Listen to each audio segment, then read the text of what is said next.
Pak Habib itu adalah pionir dari gerakan ulama-ulama yang menyimpang seperti itu. Air dikasih doa, air 5.000 perak dikasih doa jadi 10.000, 50.000, 100.000. Sekarang muncul juga air ruqyah karena sudah didoakan sama anak pesantren.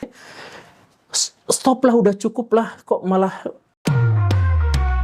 Khurafat ceritamu yang bisa terbang, padamkan api neraka, semua jadi tenang. Udara jadi emas, kilauan di angkasa, air bisa jadi bensin mimpi di kepala. Khurafat cerita hebat, bikin kita tersesat. Kami pakai khurafat, tak takut kualat, tak takut kualat.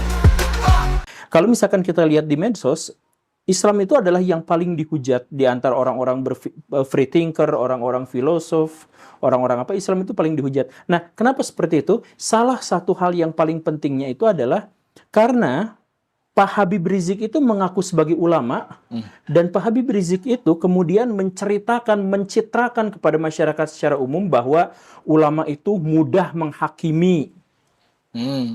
Mudah memisah kelompok saya berarti muslim, kami umat Islam. Jadi kalau menentang dia tuh dianggapnya bukan umat Islam. Kan bahasanya itu selalu seperti itu. Ya. Kami umat Islam, seluruh kaum muslimin, ayo bersatu di bawah. Nah, di bawah. Komando saya. Komando saya gitu. Nah, jadi menghakimi, kemudian marah-marah, ujaran kebenciannya pekat gitu kan, kesana kesini, bicaranya kasar. Nah, jadi ulama sekarang dicitrakannya sebagai orang yang marah-marah, yang mudah menghakimi, dan di luar itu semua, ulama zaman sekarang dicitrakan seperti apa? Sebagai pengemis, peminta-minta. Mau bangun masjid, minta sodako. Mau ceramah, minta sunduknya. Mau bikin pesantren, bikin di YouTube cerita-cerita nangis, ini pesantren saya anak-anaknya cuma dikasih roiko. Iya kan? Ini Quran, mushafnya, mushaf yang rusak itu mereka malah pamerkan hanya untuk mendapatkan belas kasihan. Iya, betul. Itu kan betapa nistanya kaum muslimin. Mushaf Al-Quran sengaja diperlihatkan kerusakannya untuk ngemis. Iya. Dan itu dimulai dari mana? Ya golongan habaib. Golongan habaib itu kalau misalkan ini kan minta sedekahnya ini 50 juta, ini berapa? 100 juta. 100 juta, minta seperti itu. Air dikasih doa, air 5.000 perak dikasih doa jadi 10.000, 50.000, 100.000. Sekarang muncul juga air ruqyah karena sudah didoakan sama anak pesantren. Pak Habib itu adalah pionir dari gerakan ulama-ulama yang menyimpang seperti itu. Dan sekarang citra ulama menjadi buruk di mana-mana.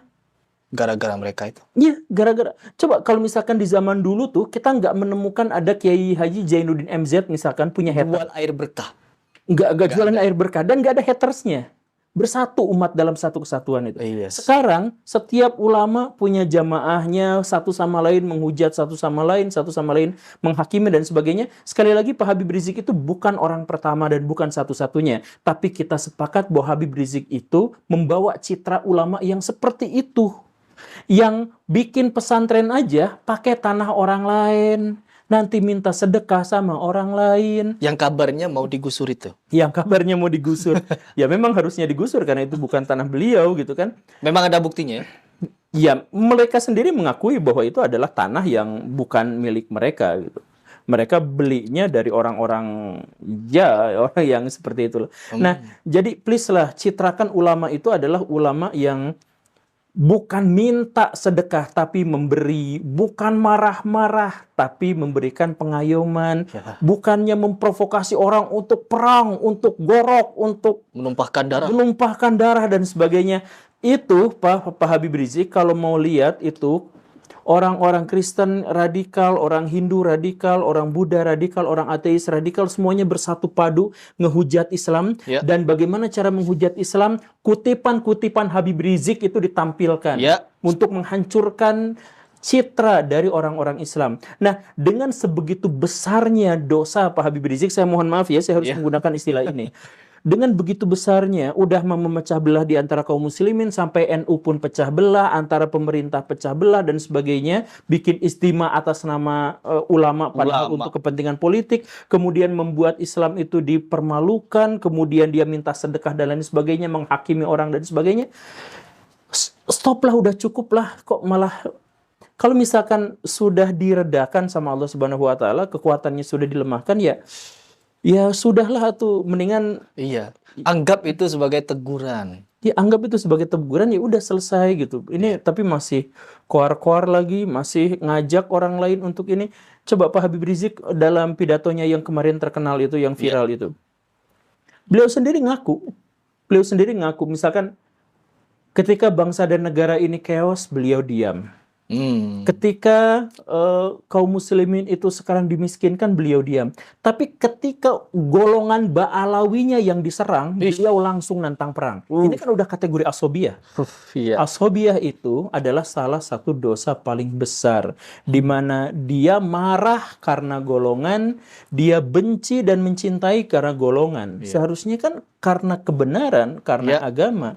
Jadi saya akan marah, saya akan mengkritik, saya akan habis-habisan melawan ketika agama saya dilawan. Tapi kalau misalkan agama saya dibaikin, ya sudah biasa aja. Nah ini Pak Habib Rizik kebalik. Ketika Islam dipermalukan dan bla bla bla bla bla, diam. Pas bagian ada golongan dari Ba'alawi yang diserang, dimonyet-monyetin, marahnya luar biasa. Ini asobiyah, ini sudah fokus pada. Padahal kan, saya potong dulu ya. Padahal golongan dia sendiri bukan cuma memonyet-monyetkan. Sampai kiai dikatakan kotoran. Iya betul. Telapak kaki Habib yang hina, yang mabuk, berzina, berjudi dan lain sebagainya, lebih mulia kakinya daripada kepala kiai. Kiai. Itu kan sudah penghinaan, tapi dia diem. Tapi ketika ada satu kalimat saja yang mengatakanmu, marahnya luar biasa. Ngajak seluruh umat Islam harus ikut komando perang. Iya. Dan yang mengatakan ngomong kasar itu dari golongan mereka sendiri juga banyak. Pak Habib Bahar itu kan sering sekali. Monyet, hei babi. Kiai monyet, kiai babi, kera bersorban. Iya. Jadi ketika golongannya melakukan, bahkan Pak Habib Rizik juga sering seperti itu kan? Iya.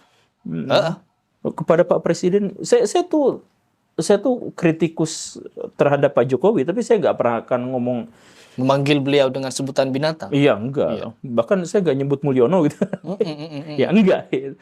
Hal-hal yang kita bisa mengkritik dengan etis kan, kita bisa berjuang dengan etis. Saya sudah menekankan berulang-ulang bahwa saya tidak berpihak pada pihak, kita tidak berpihak pada pihak. Jadi maksudnya dalam ajaran Islam itu kita tuh melihat perbuatan, lihat apa yang dikatakan, jangan melihat siapa yang mengatakan, misalkan pernyataan Ali bin Abi Thalib gitu ya, atau misalkan jadi ketika Akang salah gitu, ya udah saya juga kritik, tapi saya nggak memusuhi Akang secara pribadi gitu. Setuju. Ini mah ininya aja gitu, termasuk kepada Kiai Pleret misalkan, apakah saya mengenalnya sejauh di medsos, kenal gitu. Pernah kontakan, iya gitu. Tapi kalau misalkan harus kita kritik, ya Kiai Pleret itu ketika mengatakan kalimat-kalimat dengan bahasa yang kurang baik, ya harus kita sebut bahwa itu salah.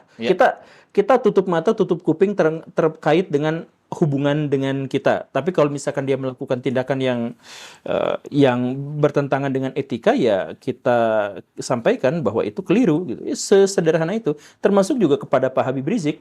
Kalau satu hari nanti Pak Habib Rizik menjadi orang yang lebih baik, menjadi orang yang lebih santun, menjadi orang yang lebih bijak, tidak memprovokasi orang, tidak memecah belah orang dan sebagainya, kita nggak pernah punya masalah dengan Pak Habib Rizik. Saya tuh udah 4 kali mencoba menghubungi Pak Habib Rizik lewat berbagai jalur tuh nggak nemu. Saya tuh berusaha untuk ini karena pengen ngobrol juga. Saya tuh selalu ngajak ngobrol orang-orang yang bertentangan dengan saya. Saya nanti dikatakan mau dirujak lah, mau dikayak gimana. Saya tuh datang, pasti datang. Sekali lagi Pak Habib, saya mah gak ada kebencian sama Pak Habib. Dan saya justru malah berharap Pak Habib segera taubat.